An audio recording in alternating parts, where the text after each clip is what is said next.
কন্যা রাশির জন্য দেখতে পাওয়া যাচ্ছে, বাহ, প্রথম কার্ডটা বেশ ভালো,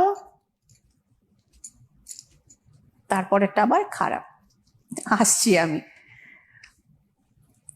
বিবাহ স্থির হতে পারে, যারা বহুদিন ধরে রিলেশনশিপে ছিলেন তাদের, এবং দ্য লাভার্স কার্ড রয়েছে, যারা সিঙ্গেল ছিলেন লাইফে নতুন করেও কিন্তু রিলেশনশিপ শুরু হতে পারে, কিন্তু রিলেশন ম্যাচিওর করতে পারে, বিয়ে তো হতে পারে, বাড়ির লোক মানবে কি?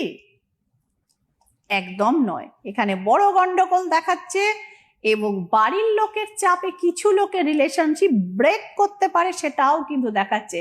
সুতরাং কন্যা রাশি 50-50 শ্রাবণ মাস, যারা চাইছেন রিলেশনশিপের জন্য, মানে যাতে আমাদেরটা হয়ে যায়, আমরা যাতে ছাদনা তলায় যেতে পারি, ইমিডিয়েট যোগাযোগ করে। যেহেতু শ্রাবণ মাস, মানে থাকে না যে মহাদেব প্রতিকারের ক্ষেত্রে অসম্ভবকে সম্ভব করেন, তার নাম মহাদেব। প্রতিকার এফেক্টিভ, ভীষণ এফেক্টিভ এই সময় করা কাজ। এবং